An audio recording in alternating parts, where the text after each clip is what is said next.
I do think this is a huge question because there are some signs that maybe things are starting to improve a little bit and get a little bit better from an economic perspective.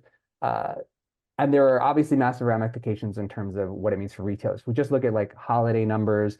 You saw that kind of home furnishings was down while, certain segments like electronics were up, and though even the ups didn't necessarily take into account inflation. And so were things as up as we thought they were? And what about kind of we've seen the tremendous performance for like affordable luxuries, so self-care and coffee places and movie theaters, all getting this kind of extended bump from this, oh, this is somewhere where I can kind of like spend on like this treat yourself moment.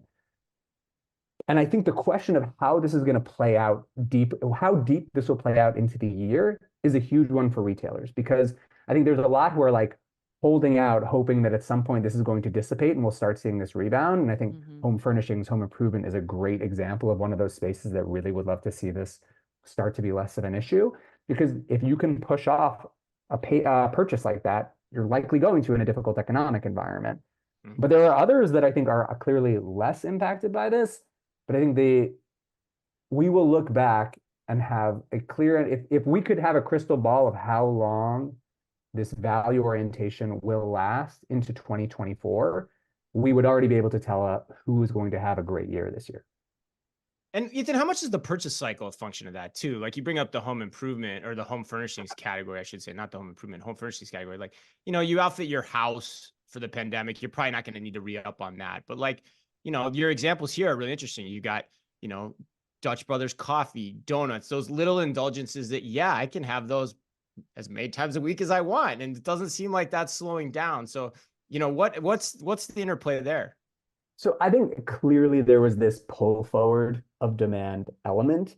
But I do think, I mean, when the most of the experts that I have spoken to were already expecting that to start having less and less of an effect last year. So the assumption was it was going to have this short-term decrease after that significant high in 20 and 21. But we're in early 2024. The fact this is continuing to linger, I think, does raise some concern that it's more than just a pull forward of demand. And I think that's where the concern is. I think there is the interesting factor, and one of the reasons we love highlighting things like secondhand apparel is because of the view that we think needs to be taken of value, right? And this is an idea that I'm absolutely stealing from Billy Taubman, who kind of brought this up on one of our webinars, and I thought it was really interesting. But he made the argument that like luxury, part of the reason it's not being affected as much as you might expect it to be is because of secondhand apparel. So if I buy $1,000 dress and then I sell said dress for $700, he's like, it wasn't $1,000 dress, it was a $300 dress. He's like, and so secondhand retail doesn't just give access to this market, but it changes the pricing of luxury. And so when you think about value, you think there's certain segments that you would expect to be more impacted that are less impacted. And it's because of changes in the market like secondhand retail. Ethan, can you elaborate a little bit on what kind of secondhand apparel chains you're talking about with this data that we see on our screen? Visits up 8% and average visit per venue up 6.2%. Yeah, so I don't remember the exact chains that we used here, but it's chains where you buy a product, you resell it into this other place. And it was consistent across the board. And we looked at it across regions and we looked at it across different chains. And wherever, by the way, even ones where we wouldn't consider our coverage of the chain enough to put them in a category like this, when we would look at specific locations, we'd find the pattern holding in most cases, unless there was some kind of exaggerated reason why or kind of confounding factor. But it was fairly consistent across the board that you saw this really significant upsurge there. And I think the power of that market brings extra power to the luxury market as well. Well, I was just going to, one quick follow-up, Chris. No, go ahead. Ethan, for when you talk about the luxury category, how are retailers gathering that information? I mean, is a secondhand apparel store like the Real being considered in the luxury category, or are we just talking direct, like first time purchase luxury retailers?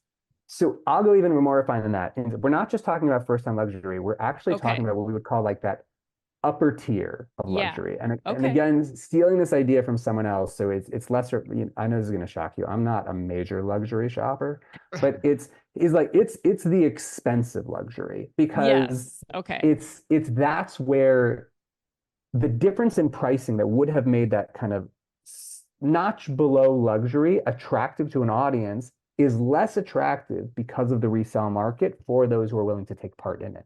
Yeah. Because the difference in Super. cost becomes lost in the middle. Right. And it's just, look, is this going to apply to every single person? No. But I thought the idea that this individual had, running some of the largest luxury malls and most successful luxury malls in the country, was Right. so fascinating, Yeah. because So it interesting. tells you that the way this kind of assumption of value equals cheap, it's not that linear in terms of an understanding.